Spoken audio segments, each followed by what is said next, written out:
Hi, this is Jeff Curto, and welcome to episode number 158 of Camera Position, the podcast about the creative side of photography. The courage to create. The courage to create. I wish I had invented that phrase, but instead the credit goes to Rollo May. Rollo May, born April 21, 1909, and died October 22, 1994, was an American existential psychologist and author. And among his books was one that I've had on my bookshelf for a very long time, The Courage to Create, which has, I think, a lot to tell us about the creative process and how we can approach the creative process on a deeper level. I just happened to pull this book off my bookshelf again not too long ago and read it again, and wanted to share some bits about the book with you. But before we get to the book itself, a little bit more about Rollo May. Bear with me for a second as I lay a little bit of groundwork. So as I mentioned, May was an existential psychologist, one who was often associated with humanistic approaches to psychology. So he was interested in looking at, and helping others look at, the issues of how we cope with confronting the givens of existence, those givens being the physical, social, personal, and spiritual realms of the way we live on this earth.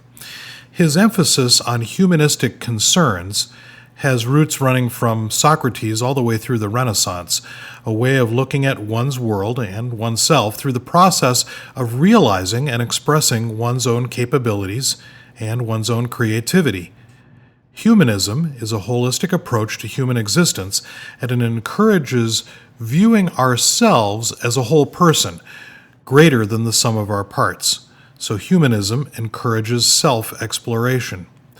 And as a part of his strategy of existential humanism, May define certain stages of development. These stages aren't terribly strict, but rather they signify a sequence of a lot of issues, major issues, in each individual's life. And May laid them out as four. Innocence, someone who is doing things without the interference of ego, though an innocent is aware of their drive to fulfill their basic needs. So innocence. Rebellion. A rebellious person wants freedom, but does not yet have a good understanding of the responsibility that goes with it. Any of us who have parented teenagers, young adults, have some experience of that. And of course, many of us have that experience of going through that stage in our lives, the rebellion stage. Ordinary is the third stage that May posited. The normal adult ego learned responsibility, but finding it too demanding, seeks refuge in conformity and traditional values. And then May posited the creative. The creative he called an authentic adult. The existential stage, self-actualizing and transcending simple egocentrism.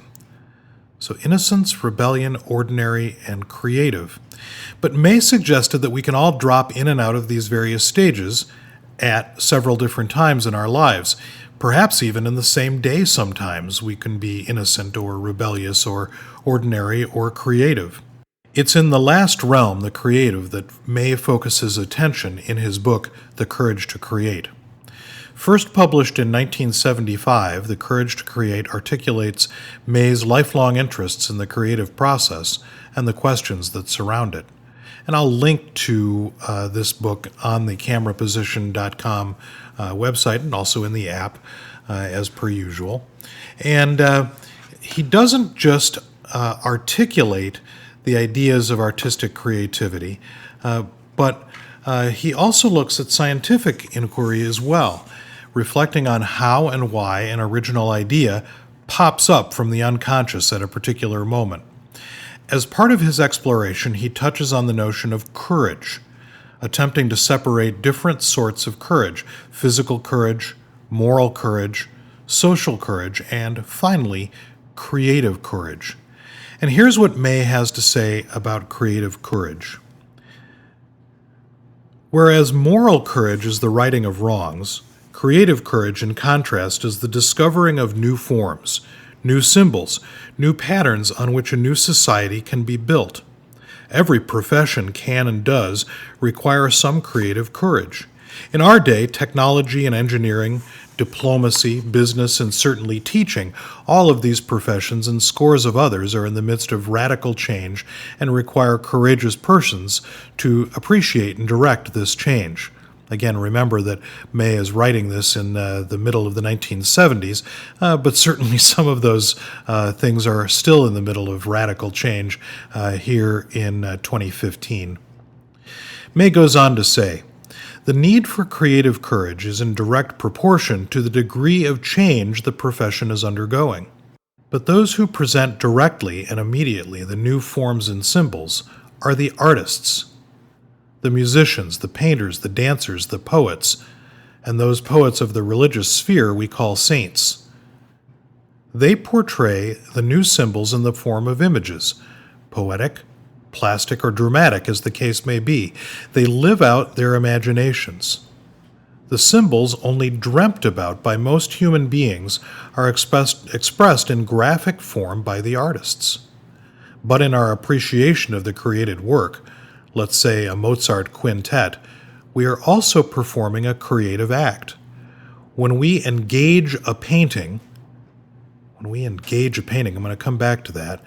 When we engage a painting, which we have to do, especially with modern art if we are authentically to see it, we are experiencing some new moment of sensibility. Some new vision is triggered in us by our contact with the painting. Something unique is born in us. This is why appreciation of the music or painting or other works of the creative person is also a creative act on our part." Well, I'm hoping that those of you who've been listening to the last several episodes of Camera Position see where this slots in to this conversation that we've been having about critique and about engaging works of art on a deeper level, on a level that is much higher on the plane than simply reacting to something and saying, wow, that's great. But really engaging it. And, he says, if we are to engage a painting, which we have to do with modern art if we're authentically to see it. So May suggests that there is that importance of being able to engage something. But he also talks about us. He doesn't mention us photographers in particular, but the artists, the musicians, the painters, the dancers, the poets. And here we are, we photographers, in the middle of that group of those people who present directly and immediately the new forms and symbols, the artists. So creative courage, the creative courage to form new symbols, and the creative courage to engage new forms of art. Another important consideration that we've been talking about here on Camera Position. And so there is Rollo May, the psychologist, writing about the creative process, but talking about our need to not only fulfill our creative mission, but also to engage creatively in looking at and understanding art that other people have made, as well as art that we have made.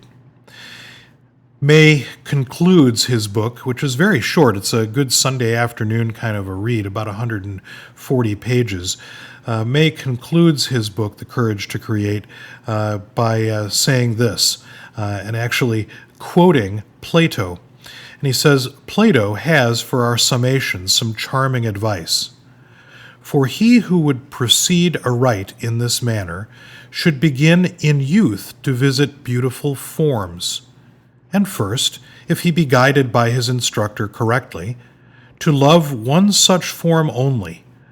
Out of that he should create fair thoughts, and soon he will of himself perceive that the beauty of one form is akin to the beauty of another, and that beauty in every form is one and the same."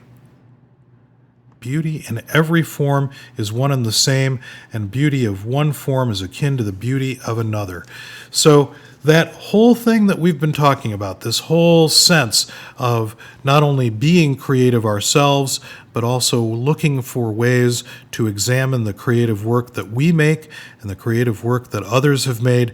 And Rollo May sort of sums up not only that we're dealing with a courageous act that we do every time we make something, but he's also saying that it's important for us to have the courage to say what we think and say what we really feel and know about other kinds of creative work. So if you have a chance, take a look at this book, The Courage to Create by Rollo May, and engage in that courageous act. Engage in that courageous act of both creating something and then also engage in the courageous act of critiquing and looking at the way something affects you. And it might be a really interesting thing to have a discussion about this on the podcast Facebook page, which seems to be a great place for us to have conversations about this. So you'll find a link to the podcast Facebook page right on the cameraposition.com blog as well as in the app. Thanks for joining me, and I look forward to seeing you on the next episode of Camera Position, the podcast about the creative side of photography.